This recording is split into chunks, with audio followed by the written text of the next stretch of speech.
मित्रांनो, महाराष्ट्रामध्ये एका शेतकऱ्याने कर्ज फेडण्यासाठी स्वतःची किडनी विकली ही बातमी ऐकली आणि मन हेलावून गेलं, अत्यंत दुःखी झालं. कारण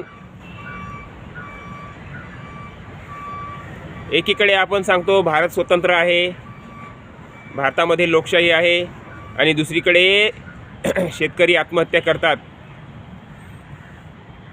शेतकऱ्यांची कुटुंब उद्ध्वस्त होतात, बेरोजगारांना नोकऱ्या मिळत नाही, विद्यार्थ्यांना शिष्यवृत्ती मिळत नाही,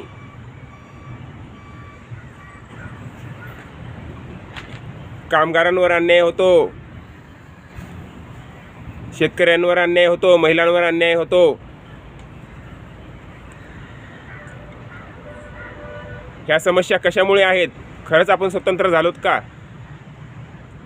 मित्रहो, याचा डोळसपणे विचार करण्याची गरज आहे, सारासार विचार करण्याची गरज आहे, दूरदृष्टीने विचार करण्याची गरज आहे. ह्या समस्या का आहेत? कारण आपण आपला शत्रू ओळखत नाही, आपण धर्माच्या जातीच्या चौकटीतून बाहेर पडायला तयार नाही आहे, आणि म्हणून ह्या समस्या आहेत. आपला खरा शत्रू हा भांडवलशाही आणि ब्राह्मणशाही हेच आपले खरे शत्रू आहेत, आणि हेच आपलं कामगारांचं शोषण करतात, शेतकऱ्यांचं शोषण करतात, महिलांचं शोषण करतात, विद्यार्थ्यांचं शोषण करतात, कर्मचाऱ्यांचं शोषण करतात.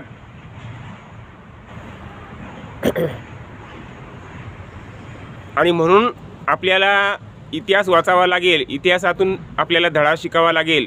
जर आपण इतिहास शिकलो नाही, इतिहासापासून बोध घेतला नाही, तर आपल्याला इतिहास धडा शिकवल्याशिवाय राहत नाही, हे लक्षात ठेवा. आपण आपला खरा शत्रू ओळखत नसल्यामुळे आपल्या शेतकरी बांधवांवर अन्याय होतो, शेतकरी बांधवांना किडनी विकावी लागते कर्ज फेडण्यासाठी, शेतकरी बांधवांना आत्महत्या कराव्या लागतात, महिलांवर अन्याय, अत्याचार, जुलूम, जबरदस्ती होते, बलात्कार होतात, मुलींवर, अल्पवयीन मुलींवर बलात्कार होतात, विद्यार्थ्यांचे प्रश्न सोडवले जात नाहीत, बेरोजगारांचे प्रश्न सोडवले जात नाहीत. मग आपला भारत स्वतंत्र आहे का आणि भारतात लोकशाही आहे का, असा प्रश्न आपण स्वतःला विचारला पाहिजेत. याच्या खोलात गेल्यानंतर मित्र लक्षात येतं की आपल्या देशामध्ये निवडणुका ह्या पारदर्शक होत नाहीत. आपल्या देशात चांगले उमेदवार निवडून येत नाहीत. जे उमेदवार लोकशाहीला मानतात, संविधानाला मानतात, संविधानाच्या उद्देशाच्या प्रती प्रतिबद्ध आहेत आणि संविधानाची अंमलबजावणी करू इच्छितात, असे प्रामाणिक लोक निवडून येत नाही. म्हणून ह्या समस्या आहेत. आणि जनता जागरूक नाही, जनता आपल्या मताचा योग्य वापर, उपयोग आणि प्रयोग करत नाही. जनतासुद्धा पैसे घेऊन चोरांना, बलात्काऱ्यांना, खुन्यांना मतदान करते, आणि म्हणून या समस्या निर्माण झालेल्या आहेत.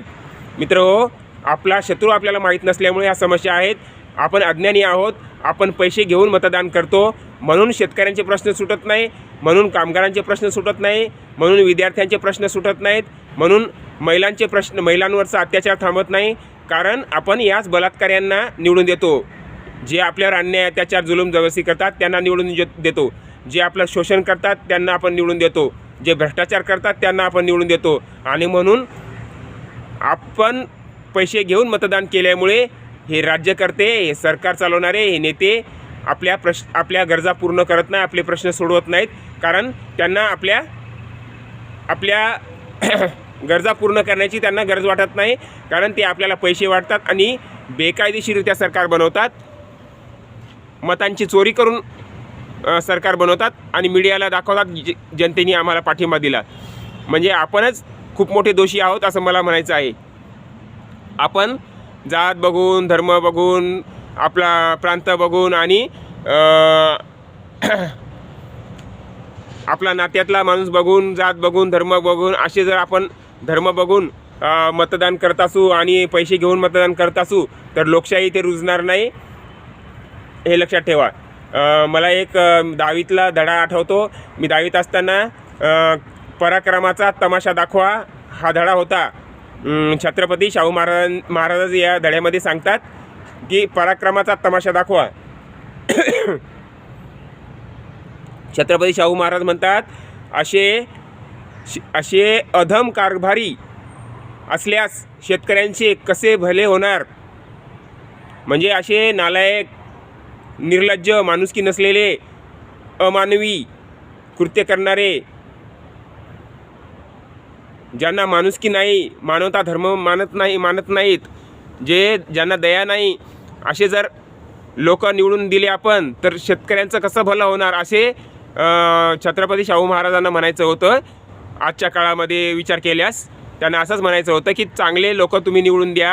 हे अधम कारभारी असल्यास, अधम कारभारी म्हणजे ज्यांना नीती नाही, अनैतिक आहेत, बेकायदेशीर आहेत, असे चरित्रहीन लोक, भ्रष्टाचारी लोक, नालायक लोक जर आपण निवडून दिले तर आपल्या शेतकऱ्यांचं भलं कसं होणार, असं छत्रपती शाहू महाराजांना म्हणायचं होतं त्या धड्यामधून.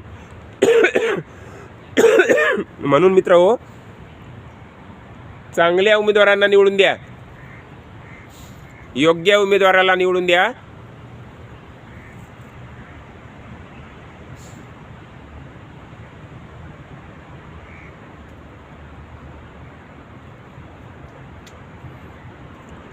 आपल्या समस्या काय आहेत याचा अभ्यास करा. आपल्या सर्व समस्यांचं मूळ कारण वर्तमान काळामध्ये मतांची चोरी आहे आणि म्हणून मतांची चोरी हा राष्ट्रीय मुद्दा आहे आणि मतांची चोरी होऊ नये. आपलं मत विकू नका, पैसे घेऊन मतदान करू नका, कारण पैसे घेऊन मतदान करणे म्हणजे आपल्या आई बहिणीची इज्जत विकण्यासारखे आहे. विचार करा, आपण जर पैसे घेऊन मतदान केले तर आपल्याला सरकारला जाब विचारण्याचा अधिकार राहत नाही. उदाहरणार्थ, तुम्ही तुमचं जर घर विकलं आणि त्याचे जे पैसे घेतले त्या घराच्या बदल्यामध्ये, तर तुम्हाला त्या घरामध्ये पाय टाकण्याचा अधिकार राहत नाही. तुम्ही जर तुमची शेती विकली, अर्थात तुमचं जर वावर विकलं, तर तुम्ही त्या वावराच्या बदल्यात, शेताच्या बदल्यात तुम्ही शेती विकल्यानंतर पैसे घेतले, तर तुम्ही त्या शेतामध्ये पाय ठेवू शकत नाही, तुम्ही तुमच्या वावरामध्ये पाय ठेवू शकत नाही, कारण तुम्ही त्याच्या बदल्यात पैसे घेतलेले आहेत. तसंच तुम्ही जर मतदान करताना पैसे घेऊन मतदान केले तर तुम्हाला या सरकारला जाब विचारण्याचा अधिकार राहत नाही की आमच्यावर अन्याय होत आहे, आमच्या आई बहिणीवर बलात्कार होतो आहे, आमच्या घरांवर बुलडोजर चालवला जात आहे, आमची पाण्याची सोय नाही, आमच्या अंगणामधून रस्ता नाही, आमच्या गावात रस्ता नाही, रोड नाही, पाण्याची सोय नाही, वीज सप्लाय होत नाही, आरोग्य केंद्र नाही, अशी शाळा नाही, कॉलेज नाही, हे नाही, ते नाही, फीज तुम्ही जास्त वाढवली, असे कोणतेही प्रश्न तुम्ही सरकारला विचारू शकत नाही, कारण तुम्ही मतांच्या बदल्यात पैसे घेतलेले आहेत. आणि म्हणून विचार करा, पैसे घेऊन मतदान करू नका. चरित्र संपन्न उमेदवाराला निवडून द्या, लोकशाहीवर विश्वास असलेल्या उमेदवाराला निवडून द्या, प्रामाणिक इमानदार उमेदवाराला निवडून द्या, गरीब गरजू, चांगला, लोकशाहीवर विश्वास असलेला, ज्याला जनतेची काळजी आहे, देशाची काळजी आहे, अशा खऱ्याखुऱ्या लोकांना आपण निवडून दिलं पाहिजेत. तेव्हाच लोकशाही रुजणार आहे, हे लक्षात ठेवा.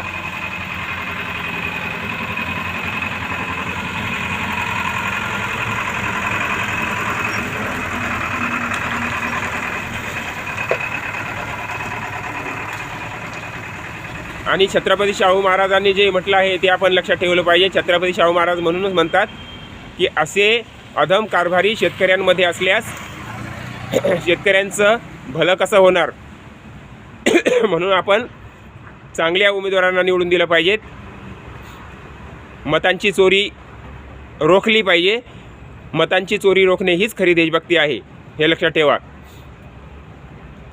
कारण जनता ही सार्वभौम आहे, जनता ही या देशाची मालक आहे. हे आमदार, खासदार, मंत्री हे जनतेचे नोकर आहेत, हे सरकारी अधिकारीसुद्धा जनतेचे नोकर आहेत. आणि म्हणून या आमदार खासदारांची भीती बाळगू नका, या सरकारी नोकरांची भीती बाळगू नका. ते आपले नोकर आहेत, त्यांना जाब विचारण्याचा आपल्याला अधिकार आहे. आणि म्हणून आपण मतदान करताना कोणाकडनं पैसे घ्यायचे नाही, इमानदारीने चांगल्या उमेदवाराला निवडून द्यायचं. मग आपण जाब विचारू शकतो यांना, हे लक्षात ठेवा. मग आपण या लोकांना जाब विचारू शकतो, कारण हे लोकप्रतिनिधी जे आहेत, ज्या उमेदवारांना आपण निवडून देतो आपले लोकप्रतिनिधी म्हणून, ते आपले नोकर आहेत, आपले सेवक आहेत. जे सरकारी अधिकारी आहेत ते आपले सेवक आहेत आणि यांना आपण जाब विचारू शकतो. पण आपणसुद्धा इमानदारीने वागलं पाहिजेत, आपणसुद्धा चांगल्या प्रामाणिक लोकांना निवडून दिलं पाहिजेत, जेणेकरून आपल्याला सरकारवर आपलं नियंत्रण राहील, या लोकप्रतिनिधींवर आपलं नियंत्रण राहील आणि आपण आपल्या देशामध्ये लोकशाही रुजवू शकतो आणि सर्वांना न्याय मिळवून देऊ शकतो. या देशामध्ये संविधानाचा उद्देश पूर्ण करू शकतो. संविधानाचा उद्देश काय आहे? समता, स्वातंत्र्य, बंधुता, न्याय, स्त्री पुरुष समानता, संधीची समानता, दर्जाची समानता यावर आधारलेला समाज आणि राष्ट्र निर्माण करणे, अर्थात कल्याणकारी राज्याची निर्मिती करणे. अर्थात या देशातला कोणताही नागरिक उपाशी राहू नये, या देशातल्या कोणत्याही नागरिकासोबत भेदभाव होऊ नये, या देशातल्या कोणत्याही नागरिकाचं शोषण होऊ नये, या देशाच्या कोणताही नागरिक बेरोजगार राहू नये, असा संविधानाचा उद्देश आहे. सर्वांना न्याय मिळाला पाहिजेत, कोणाचंही शोषण होऊ नये, कोणावरही अन्याय होऊ नये, कोणासोबतही भेदभाव होऊ नये, असा आपल्या संविधानाचा उद्देश आहे. आणि म्हणून संविधानाच्या उद्देशाच्या प्रतिबद्ध राहून उद्देशपूर्तीसाठी सक्रिय कार्य करणाऱ्या प्रामाणिक उमेदवाराला आपण निवडून दिलं पाहिजे आणि लोकशाही रुजवली पाहिजेत. धन्यवाद.